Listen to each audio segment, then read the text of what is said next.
Okay, what I want to do here is update the parts list from I've been using for the Tecumseh ignitions for like 20 years, and update it to the current prices and current what's available.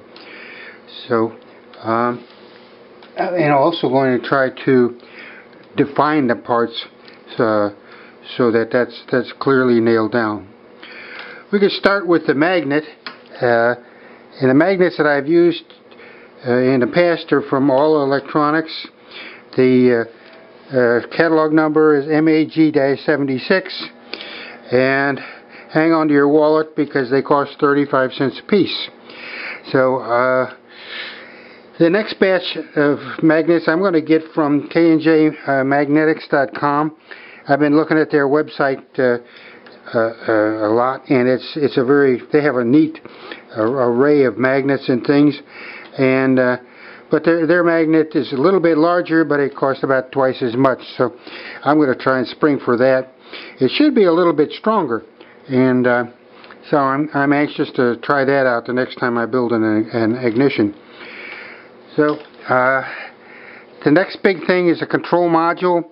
Most of these search engines want a vehicle make, model number, and if you use a 1983 Dodge Charger, you can get to the original OEM part. This is for, as it indicates, a mid-80s Chrysler transistorized ignition. The new ones are made out of updated silicon power devices, and they're much preferable to the original ones.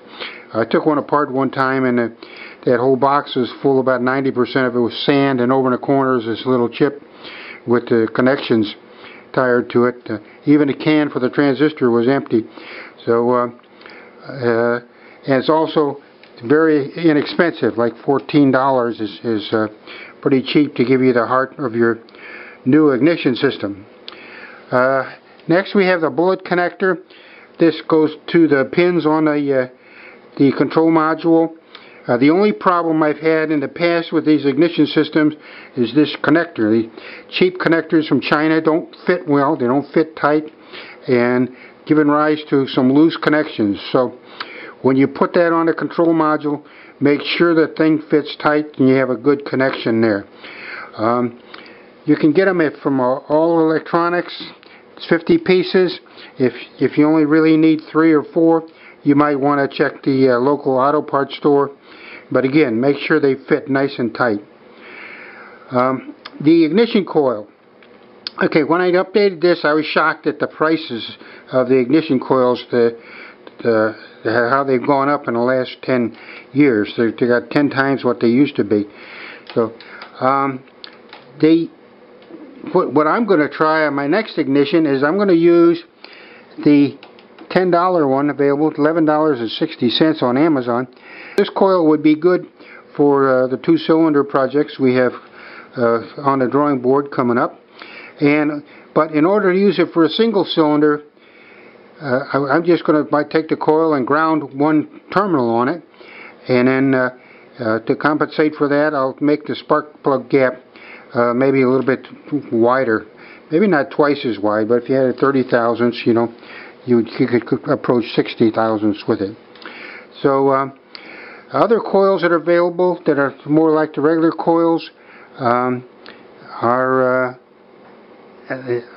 this one I found on Amazon for $30. The Jack Small Engine has one for $61. The Stens is $65. So these ignition coils seem to be rather pricey these days. Also, sometime in the future, project I want to get to when I wrap this up is I'm going to try using an old magneto coil for an ignition coil, and to see if that'll work. So I won't quite, for the small quantities of wire that we need here, rather than go out and buy big spools of wire and everything the right color, you might just salvage an appliance like an old washing machine or the cathode ray tube monitors from computers used to have a lot of wiring in, but you can go to some old junk electronic devices and probably find a wire that you need, and that should be perfectly suitable. Magnet wire is just a solid copper wire that has a plastic coating on it, so when you wind up the coil, the various windings don't short against each other. So normally in the past I've used a 30 gauge wire, which is about 10/1000ths of an inch in diameter, but and that's available from all electronics, but we need such a small amount of it for this project here. I went ahead and used some salvage from a starter solenoid. I was working on Billy's tractor, the solenoid failed, so I turned around and salvaged the winding out of the solenoid and used that. The diameter's a little bit larger. That is not a problem. The size of the wire really doesn't make any difference. It's the number of turns of wire that we want to pay close attention to. So salvaging the wire out of an old starter solenoid should